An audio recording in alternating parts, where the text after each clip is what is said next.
Thank you. Welcome to Olive, Live, Learn, Thrive. And this is Wednesday, our session where we talk about senior matters. I'm joined here with our expert in the senior scape, Phyllis Ayman, all the way from Connecticut. Welcome, Phyllis. Thank you, Rubina. Thrilled to be here with you again. Hi, everybody. Hello. Hi. And today we are going to talk about a very important topic, that housing for seniors. It is a huge topic, and it's really almost turned upside down with the COVID scenario and where we will go moving on from here. So I thought I'd just start by asking each one of you, what are your thoughts and aspirations and plans for housing as you age? Just maybe 30 seconds on what is your plan? What is your thought of your plan for housing? And I'm going to go across my screen. Carol, I'm going to start with you quickly. You're muted. Sorry about that. I'm just planning on eventually, after this COVID and all that, move to a 1-bedroom. I have a 2-bedroom now with my daughter, Okay. but she'll soon move out, and then and then I want to move to a 1-bedroom. Maybe at a senior place. I'm not sure yet. Okay. Sister Akika, your thoughts? Oh, you're not there yet. Well, we're there almost. We're considering possibly moving out of state just because everything is so expensive here. We're paying extra where we are now because they're building schools and things like that, and that lasts for 15 years. So we have another 5 years on that. But everything is so expensive in California, and we're from California, so we hate to move out because you won't be able to move back. Yeah. Okay, Sajida. Any thoughts you're having? Yeah, I wish we had housing just for Muslims, which we would discuss with my mommies, like my Shamim auntie is my mom. Okay. So whenever we talk, we used to say, we wish we had a Muslim housing. Okay. Good. For senior. Hey, let's see what we can do together. Let's see. And Zakia. Well, I'm already retired, and I'm right now I'm in housing. I have housing already, and I have a single right now that I'm living in. But eventually, I'd like to move to a 1-bedroom. Okay. Yeah, but I'm already retired. And, Zara. Yes, Assalamu alaikum. I can say, as everyone knows, we are living mostly in India, and we definitely want to live here with our children, but at the same time, it is very hard, and they are living on their own, and inshallah, we'll see if something happens. I really want to be with my kids and with them. I want my own place. So we will see what will happen, in future. So looking good. All right. Okay. Rabia, Tanya, do you have a comment? No. Phyllis, you were going to say something. Yes. So I recently read a book that's written by a fellow named Ryan Frederick. It just came out last week, actually. And the book is called Right Place, Right Time, Right Place. And basically, that book is really very timely for this conversation, because the book really talks about, do we really choose the place we live what's for the time in our lives, for the right time in our lives, and are we really choosing the right place for the right time in our lives? So, I mean, it sounds like several people have already done that or thinking about that. But it's certainly, I would recommend people take a look at the book. It's called Right Place, Right Time, Right Place. And the gentleman's name is Ryan, R-Y-A-N, Frederick. And I think he brings up some very— How do you spell that last name? Is it Frederick? Frederick, Okay, got it. F-R-E-D-E-R-I-C-K. Great. Thank you for sharing that. Okay, so we want to go faster. So let's go to Shamim. Quickly, Shamim, just 30 seconds, your thoughts. Yes, we are considering downsizing our current residence, but eventually we will consider a home, elderly home, and mainly surrounded by Southeast Asian community. Okay. Excellent.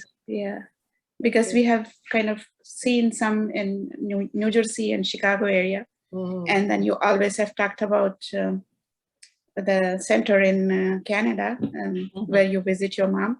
Right. So something like that I have in mind. Yes. Rehanna, what have been your thoughts? Yes, I'd really like to downsize also, a much smaller place. I'm not sure if I'd want to be, I think I would want to be in a large assisted living place. Maybe if our health is good, I could see us living in like a community of seniors where there's small little homes that are grouped together. Then you feel like you're in your own home. But maybe there would be like group activities and some assistance for those that need it. You know, Rehanna, I want to thank you because you brought a smile to Phyllis. And she needed that smile. Thank you. Asma, how about you? Yeah, we think of downsizing too, but I would love to have a Muslim like elderly home. If we get group activities like doing salah together and all, I would love to do that. Great, thank you. Rabia. You have to unmute yourself, Rabia. Afghani. Assalamu alaikum. I'm with the Muslim community, so we'll be all together taking care of each other. Good. Well, I think we have a team right here to make that happen going forward. I really appreciate your thoughts, and Phyllis, reflections on what you've heard from our participants. Well, I think it's interesting that, and it does become more meaningful for people as they advance in years to be surrounded by the culture that they're most comfortable with. You know, I come from a diverse background, so diversity is always important to me. But I know that other people feel differently, and they have there's a comfort level, especially as you age, that you're surrounded by people in your culture that you feel comfortable with.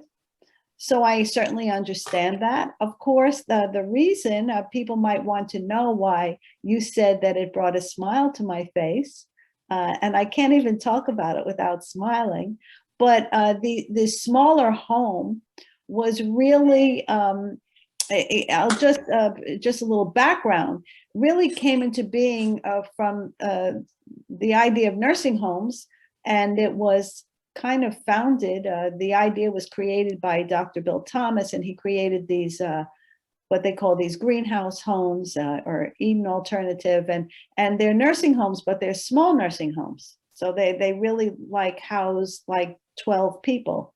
And from that, he's really created a model for smaller care homes. But there are many care homes that are even being built, or people taking over larger homes and creating. I even heard about something recently. Where did I hear that person?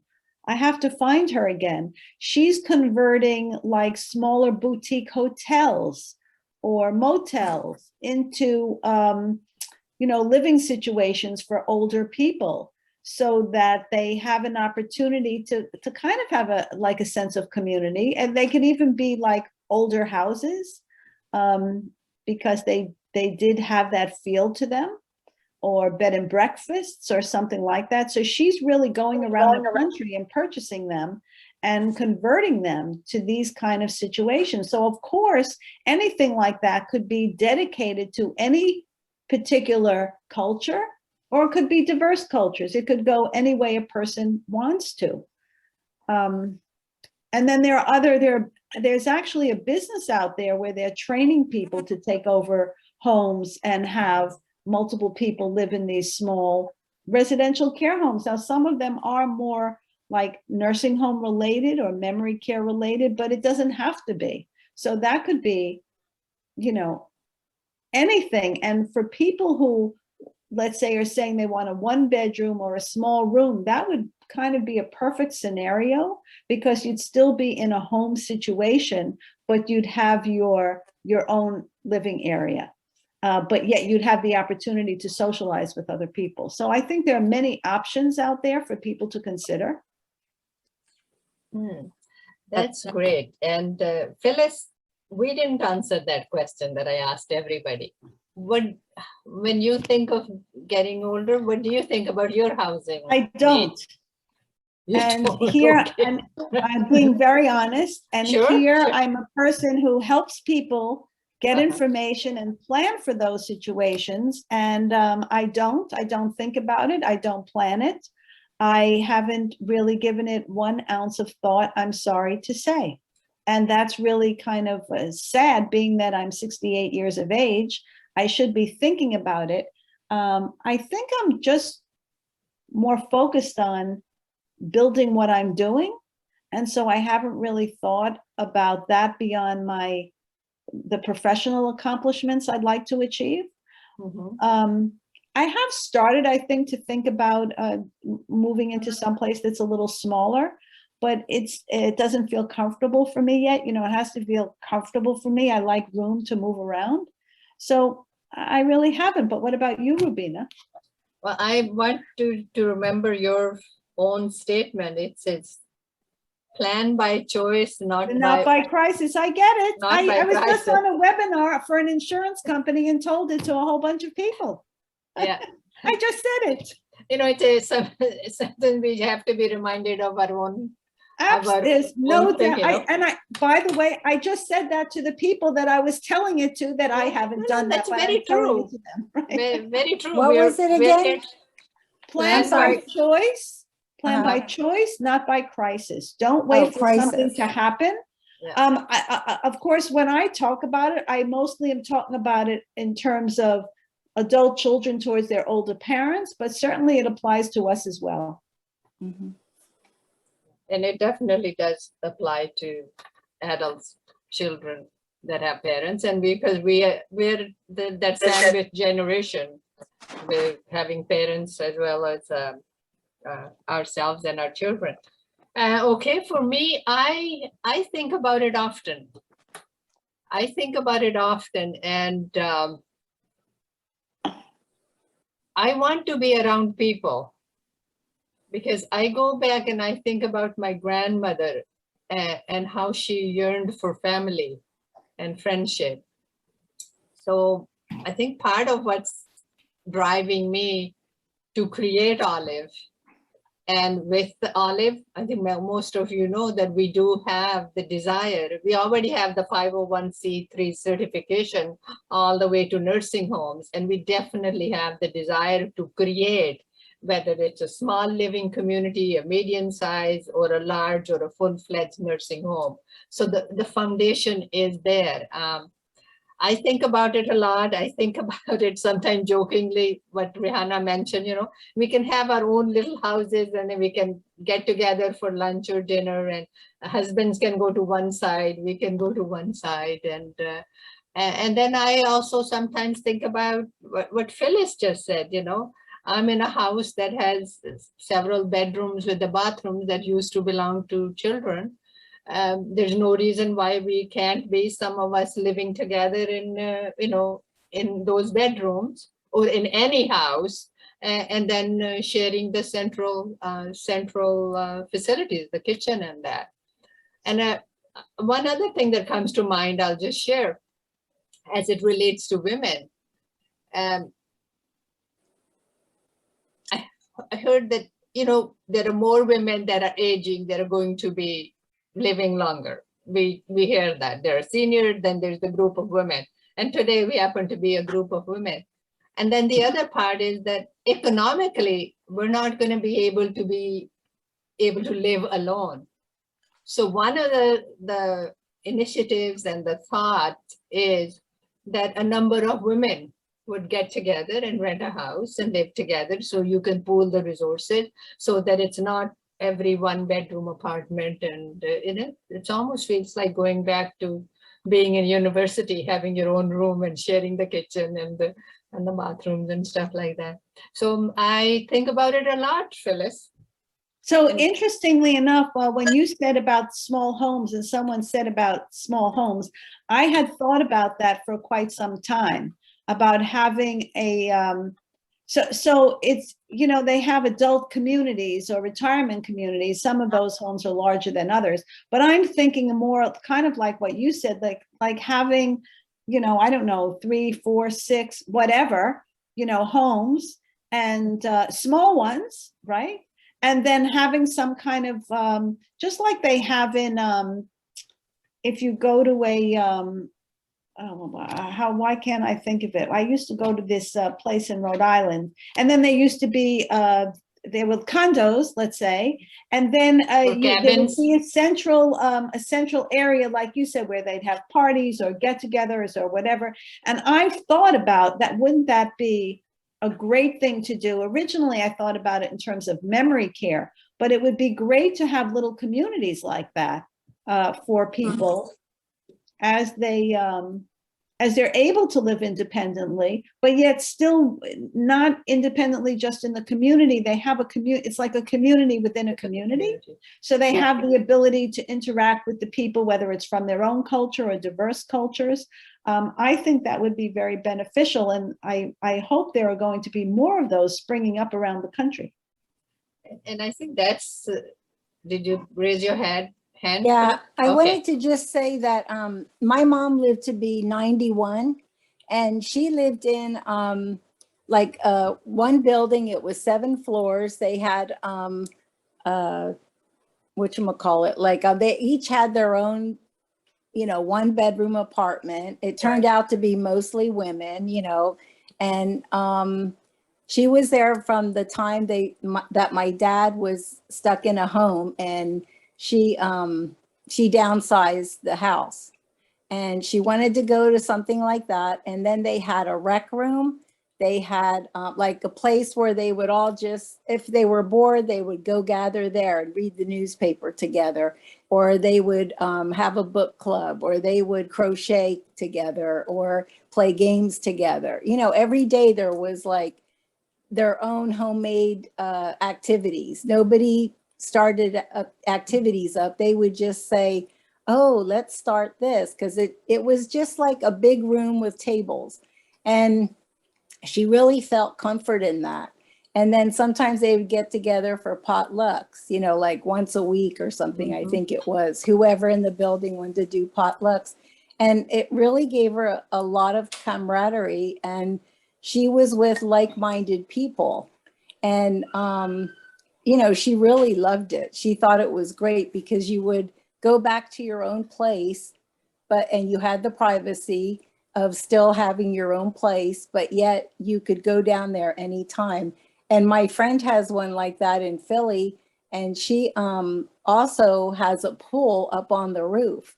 and they go there for, during the summer, because that's when they're, during the summer is the only time they can have it open. But, and it just gives them so much life, like my mom was like too busy to talk to me on the phone sometimes. Like I'm running downstairs, or I'm running here, I'm running there with so-and-so. And then when she stopped driving, some of the ladies in her building that still drove, they would all go to the store together. Or then she started, being more independent and taking the bus for the first time in her life.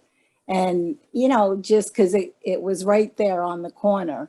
And, just things like that. And it was really beneficial for her because she was an extrovert and she needed people around like that, I think the best thing that I'm taking away from what you're saying is the importance for people to feel connected. Exactly. And also to feel independent, and also to feel that they're active and they have a sense of purpose and they could pursue their hobbies and things that they enjoy. And I think that extends people's lives, both mentally, emotionally, and psychologically. Definitely. And especially like they had, walking groups. They would all go to the mall and walk every day, different people that had different days. They would do all kinds of stuff. There was, like I said, homemade, they made up their own activities. Who wants to do this? Who wants to do that? But even to have somebody like Olive who says, okay, today we're going to have a lecture on this, something for psychological well-being, something for spiritual well-being. They didn't have that. They would have to go out and get that, and intellectual well-being, I want to add something to that if that's like a community, that sounds great. Actually, that's a perfect situation where you can have a game time, or if somebody wants to play games or just go walking, whatever, they can make their own groups. But also there should be a physician who will attend at least once a week in that area, in that building, in that community. And maybe like you said, like Olive people, some of them can like attend, have a mental health kind of lectures or group or something. Talk sorry to give you an example because of my profession, but like alcoholics have their own group and drug addicts have their own group too. So like we can have a mental health people who can just sit and alleviate their mental condition. If they're, I think when we are old, I think we'll go sad and depressed and think of our fun days and say that, oh, we're not able to do right now because of our physical disability or something. So yeah, psychological lectures, medical people, all that would be helpful. I just want to comment on that. I think there's certainly a wide range of people, because what I have found with a lot of older people, that they feel more, they're more empathetic as they get older, a lot of people, and they feel, depending on the life that they led, satisfied with their life. So I don't find so much of what you were just talking about, but there is something that did come to mind for me, which is, as people are living independently, and especially if it's an individual person as opposed to a couple, I do think it's important. I don't know if it would necessarily be a physician, but is there somebody that would monitor people for changes? Because sometimes we don't recognize the changes ourselves, but another person would recognize them. And I think also as people become older, you don't want to give up your independence. Sometimes you don't want to acknowledge the changes that you're experiencing. You become defensive about it, or you don't want anybody to know. So that's an area that's always been a question for me. If people are living independently in that kind of way, like who's kind of monitoring to make sure that there aren't changes that would negatively impact their well-being, as opposed to if you're living in, let's say, a house where, like a shared housing situation where there are people around and you're kind of monitoring each other all the time. So that's something that I thought about. That's very good. And there's another model, which is you're both kind of touching on, is having this independent living, but then having this centralized place where these services are available and people can access them as they need it. So yeah, and they had a podiatrist come once Yeah. or twice a month, you know, things like that would go on. Even the person that ran it was right on site, and she would be the one to check up on everybody. Like, you know, we haven't seen you. Do you need anything? You know, or knock on their door. And everybody, like in the building, you know, the people that tried to seclude themselves, they really couldn't, because everybody was like knocking on their door. Hey, I saw your newspaper outside for 2 days. You know, is everything okay? Oh yeah, you know, that kind of thing. And just it's, you know, it was really nice, like how they all, even the really shy people that didn't want anything to do with anybody, they were starting to get cranky in their old age. You know, people would check on them. And, you know, it was great.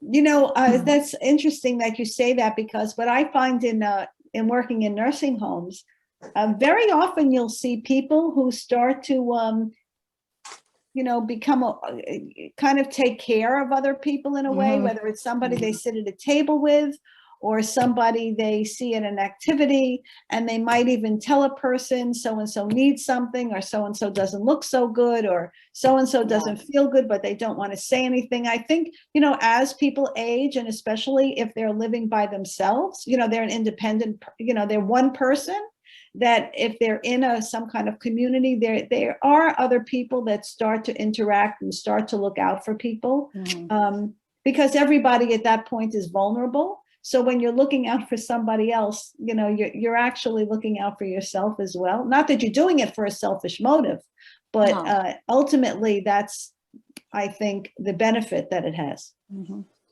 know, more thing. Another service we can do, like she said, podiatrist. So we can have someone like for facial or massages, foot massage. Can be a good one. You know, one project that in Olive we're kind of using as a model is the facility that my mom's been living in, and Shamim mentioned that. And that's in Vancouver, BC, and it's independent living, a building that has independent living, 1-bedroom apartment with the ground floor has like exercise machines and gym and a little meeting room. And next to that, it has assisted living, which is also again one room, but a lot more assistance, and a common dining room and a multi-purpose room, etc. And they also have a day program where people come in for the day. And then now the same organization has bought property and they will build a nursing home. And this is for people from South Asian backgrounds. So here you have the progression when they're in their homes and then they're downsizing. They're coming to those 1-bedroom apartments, they're together, you know, and they have that camaraderie. They're doing walking clubs and there's so many things. They're doing poetry readings and all that kind of stuff. And then at the same time, they're able to purchase meals from the central cafeteria that's associated with assisted living. So they can get a lunch meal. I think it was last year was $5. I don't see why it's changed from $5. And that for an elderly person can easily give 2 meals. You know, when I would visit my mom there, some of the aunties actually wanted to treat me to those lunches. You know, today I'm going to buy your lunch. Today I'm going to buy your dinner. You know, so here they have the independent living, then they have the assisted living, and this is the shared cafeteria. And next to that, people come for the day. Those that are living at home with their families, they come for the day, and they have, I think, about a 6-hour program.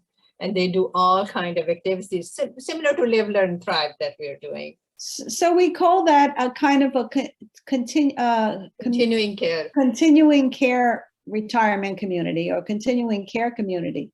And I think it's great that they're going to build some nursing home beds, because people may need to move into the nursing home aspect of the community permanently, or they may just need to go there for a short period of time if they've had a fall or something else happens, and then they could right on that campus move back to where they were initially. And some of you are familiar with my mom's situation. She lived there until about a year ago when she fell, a year and a half ago when the pandemic started, and she broke her hip, and she had to leave this place, and she's in a nursing home. But this is not a South Asian focused nursing home. So her now language isn't a concern. They have few staff that speak the language. And sometimes the food is a concern, but her, basic needs are taken care of. But if this nursing home was there, this would have been a very nice progression for my mom. She had friends and she had, relation. I mean, it was almost like, I know one of them, they refer to that, it's like being back home in your neighborhood or in your village or wherever, and you have, that the same kind of things that are going on. They're doing trips, etc. And they have nursing staff and everything. So, and the podiatrist and the eye doctor and everything. Beautiful, beautiful. And that's kind of vision that Olive has, is creating something, some components of that somewhere. And we've come a long way in 5 years, and I think the future is bright, and the need definitely is there. And I'm going to put a request right now, 2 requests. One, I put in the chat that please think about topics that matter to seniors, Senior Matters, that you would like Phyllis and I to bring and discuss. Yesterday, I asked Zainab, said, Zainab, we're, wondering what the topic should be. Have you heard seniors say anything? She said, oh, I've had some queries about housing. So that's why we're talking about housing today. And the second thing is, if you would be interested in that kind of a housing, do get in touch with Zainab, because she's starting a list of people that might be interested in some kind of a living close to each other, not necessarily an assisted living, but whether it's a group home or homes next to each other, because that gives us an idea that there is interest in the community. And the third part is that if that is the area that interests you and you're willing to volunteer, come join us, help make it happen. We have Phyllis, we have, the director of care from the facility in Canada is on our advisory board. He's been, advising us. And Phyllis is from the, clinical delivery side. He's from the physical facilities and the operations side. So our advisors are surfacing from wherever. And I think the rest of the resources will also come. Yeah. Carol, you have? Yeah. How do you, you said you had the, 501k and all that. C3. The C3, sorry. I'm thinking of 401k. Yeah. Anyway, yeah, so it would be a for-profit place, a non-profit place. This 501c3 is a non-profit. Non-profit place. Yeah. So how does that work? Like money, like finance. Financially, you pay and everything, but the profit or the overage goes back into the organization to serve the community. It doesn't go to shareholders. Okay. It runs like a business. It runs like a business, but if there is revenue, if there is, that goes back into the organization. Okay. Is there any such living like community in our Orange County for seniors?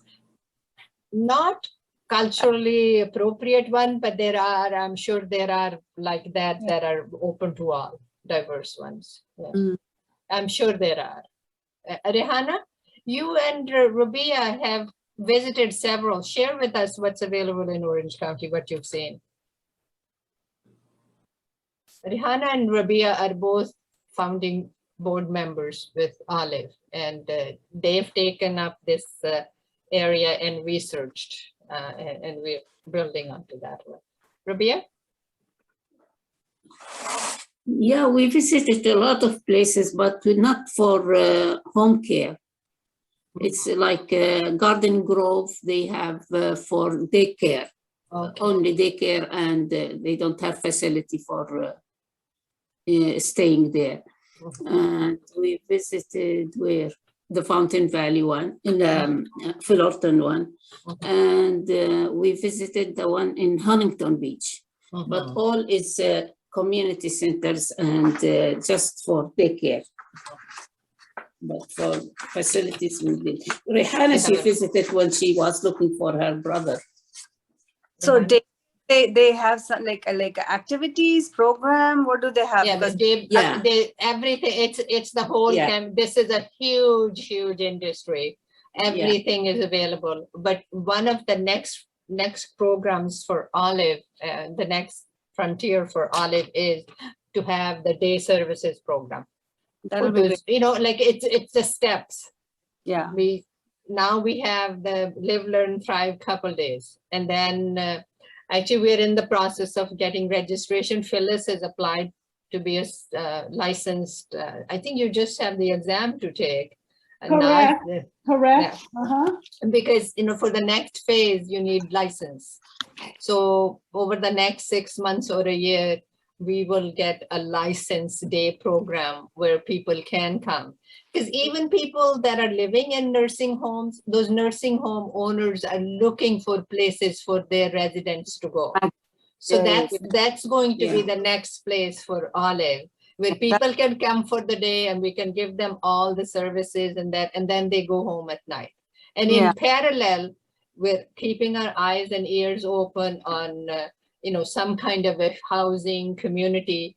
It's one of those things, we know it's going to happen, but we don't know yet where, we don't know how, but I can just sort of feel it almost happening. And whether it happens on, we've submitted proposals on couple, there's some surplus lands we're looking at, and there's a lot of movement in this area, right, Phyllis? Yes, absolutely. And it may even be a motel that somebody has that we convert. So it's something very much we're thinking of, and it'll happen, but we don't have it defined yet because it's going to define itself. Yeah, and once we can advertise and we can have more volunteers. Maybe I can also. Where do you live, Shaila? Sorry? Are you in Orange County? Right now I'm in LA County. Okay. I lived in Orange County. So I was thinking of you know what? You can volunteer right now. We'll find something to do remotely. Remotely? So, yes, we will. Yes, we will. Great. Somebody who hasn't spoken. Phyllis, let me go to Phyllis first. Phyllis, would you like to share something on in this conversation that's coming up for you? I think that it's very exciting to think about Olive, the prospect of Olive building something, and we have taken all of these things into consideration.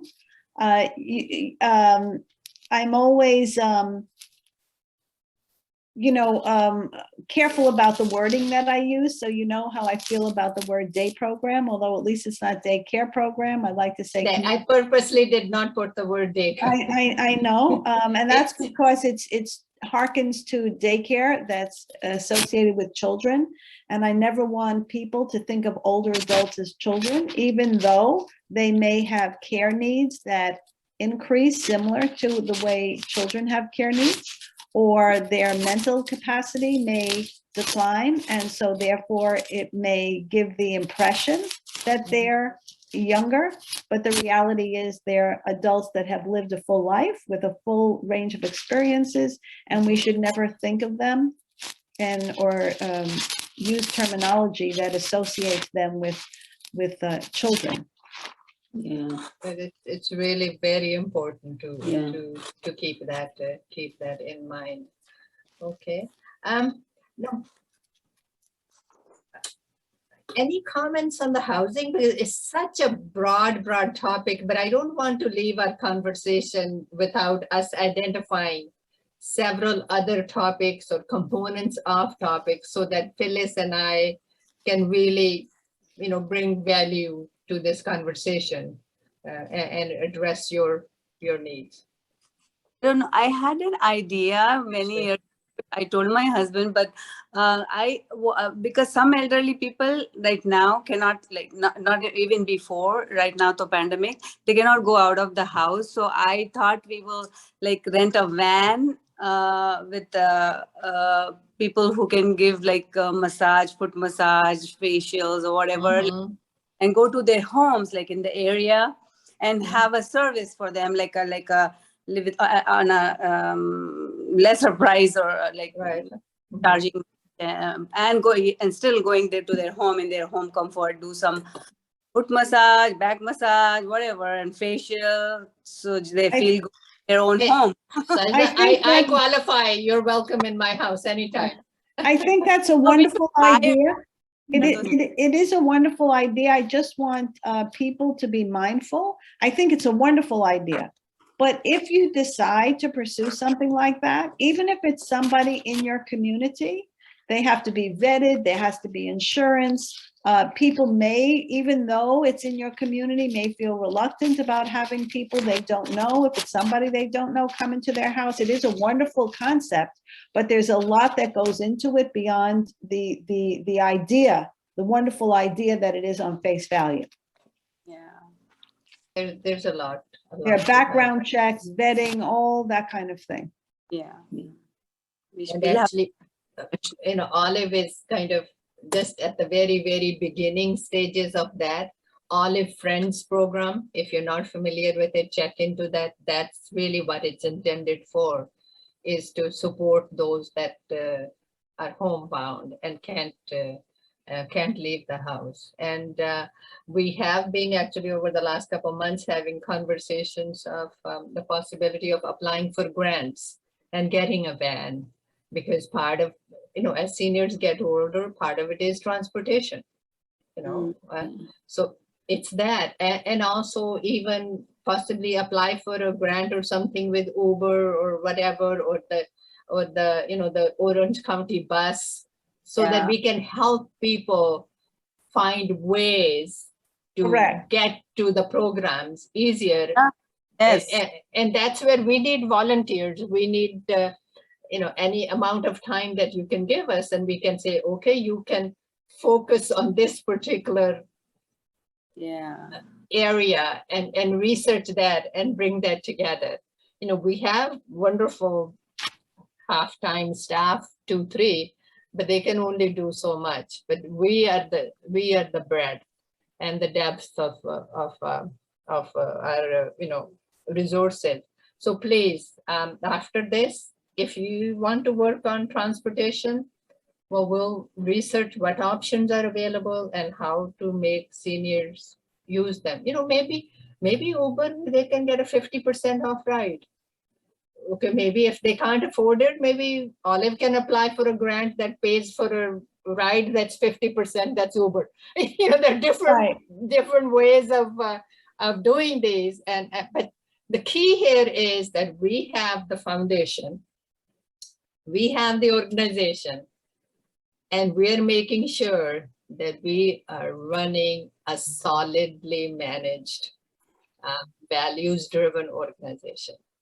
I agree. That's where we need all of your help, and then sky's the limit. Akika, you have a comment? No, I'm taking it all in. It all sounds wonderful. I have a friend who had similar housing than you were referring to before. She lived in this place where they had so many services, and the clientele or the residents got together all the time. It was really wonderful. And they lived across the street from the hospital. So a lot of times they go over there and have dinner, which was wonderful. And they also had the food drive. So they all had fresh fruits and vegetables each week. There's just so much scope of what we, I just want to share with people. My mom is now 93, and in December she will be 94. She will be 94 in December, and I was able to go and see her about a month ago after 18 months of the pandemic. So she's doing well. Is she back living in the place where she was living before? No, she cannot because of her hip surgery. And she broke her hip, and then because of COVID, they cut down some of the therapy. So she wasn't able to get that physical therapy that she needed to be able to get back to her condition. So now she's sitting in the wheelchair. So they use, the reason she's in the nursing home is because in the assisted living, they can't lift her. Part of their condition is that one person assists. If one person can assist the senior to get out of bed, go to the bathroom, they can manage. But if a person needs two people to assist, but in mom's case, she actually is lifted up. They put this Velcro type of a thing. I don't know what its name is. But they use a Hoyer lift, or they use a Velcro belt and two people assist her, or they use a Hoyer lift? It's a Velcro, and then there's a hook, and then yes, it's a Hoyer lift. It's called a Hoyer lift. Okay, well, see, every field has its own thing, right? Correct. And it's very nice, and it's almost like she's flying. Yeah, it's okay. I mean, I watched her for the first time. It's almost like she's flying. And it's actually, it may look like that. It's not easy for the people that are doing it. And it's not such a comfortable feeling necessarily for the person. But I don't want to get into that clinical conversation, because I could go off on a couple of things that you just said, and that's not the purpose of this. As you well know, I have plenty to say. So we'll just, if Phyllis could, she would live right next to my mom and take the best care. But long distantly, she has been such a big support to me, to support my mom, and I really, really appreciate that. And I affectionately shared this story, and I'm going to share it again because some people here haven't heard it. And if you have heard it before, please excuse me. When I say the resources will come, one would wonder, where did Phyllis and I meet? She lives in Connecticut. I live in Fullerton, California. How did we even get together? We were attending an entrepreneurial conference in Beverly Hills. She had traveled there. I was there. I was on the panel representing my engineering company, not representing Olive. And somebody just asked me a question, what's my passion? And I said, it's supporting seniors. And she came and talked to me. Because the person I was sitting next to, she asked me what I did, and I told her, she told me I should go talk to Rubina. So during the break, I went and I introduced myself to her, and then we shared lunch. Remember, we were standing at this table outside, and we started a conversation, and that's how it went. And Rubina didn't even want to go to that conference. She said that many times she didn't want to go. And I went last minute because my son lives in LA and he didn't live far from where the conference was. So I was able to stay with him. So it just goes to show about being open to things and being open to other people and other cultures. And as Rubina often says, the places we will go, because who would have ever thunk it? How long ago was that?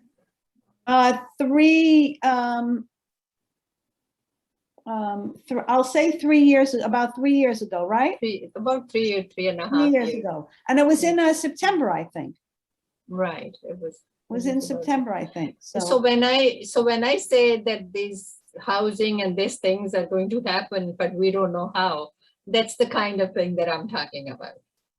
You know, the universe is going to help make it come together. The right people will come, show up at the right time. The right resources will show up, you know, and just for those of us in Olive, you know, we're lay people.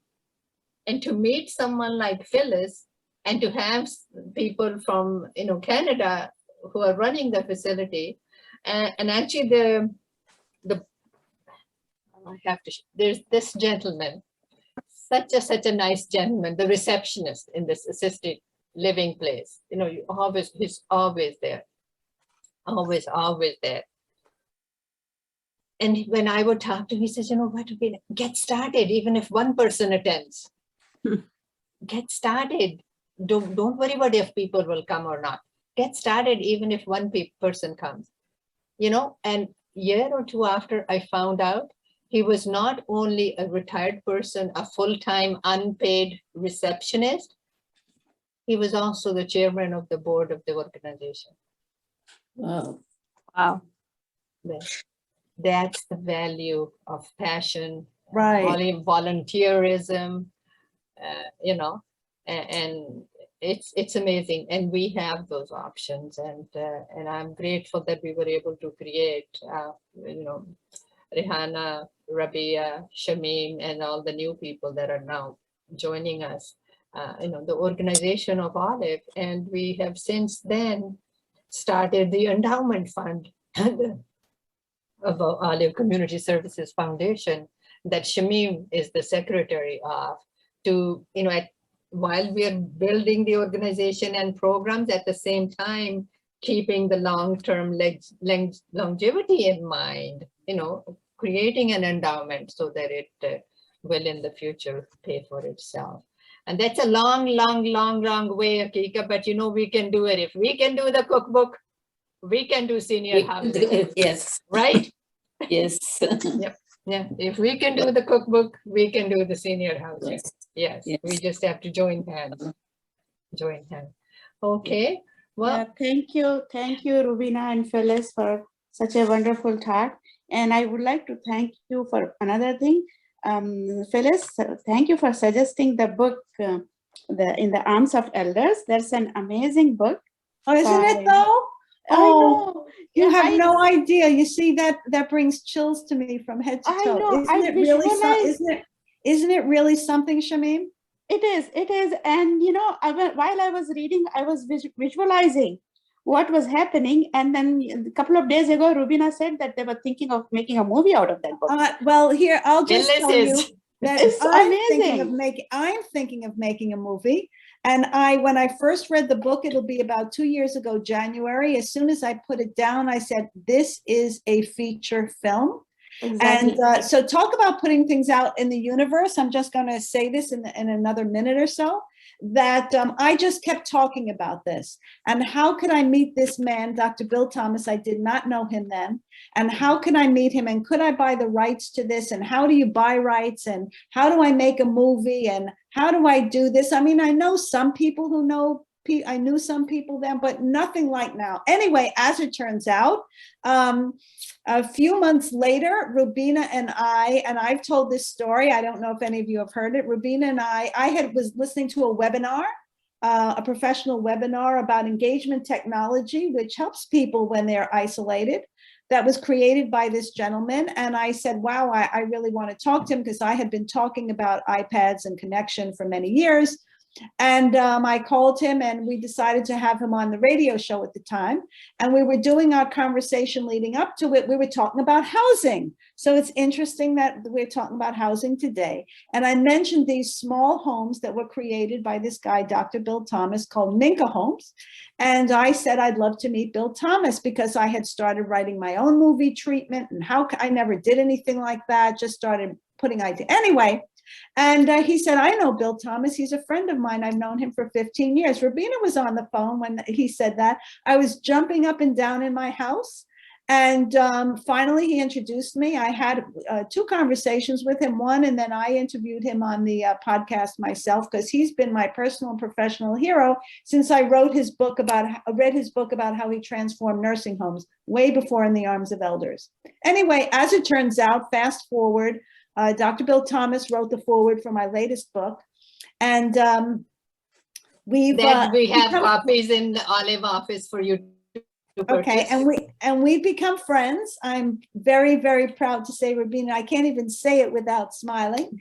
And See, I told you we'd bring a smile to you. And so several months ago, we were doing a Zoom, and I finally told him that I had this idea for this book to be a movie. And we've discussed it several times.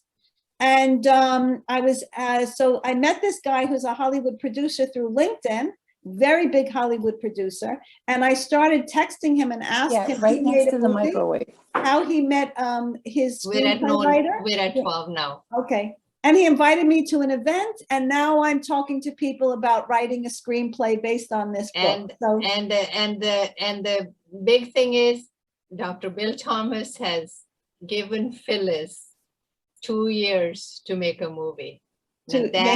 Oh, wow. That is worth celebrating, right? So she has the rights to the movie for 2 years.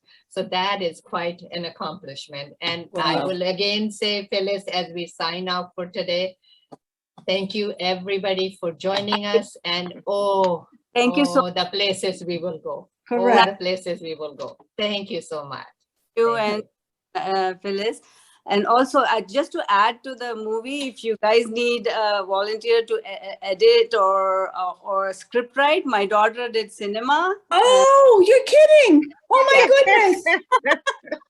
Oh my goodness! Oh my goodness! So you can contact her.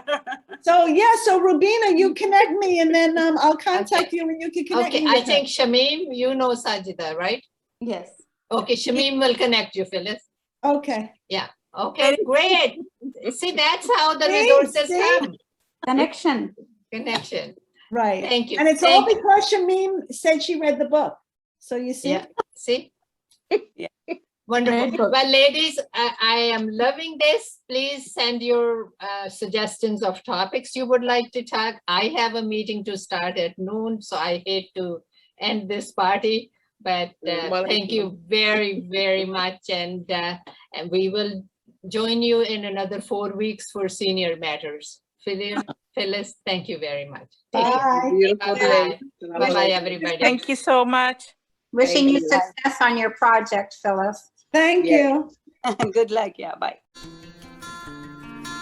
Olive Community Services is a 501c3 nonprofit organization based in Southern California that provides culturally appropriate services to seniors, their family, and the community.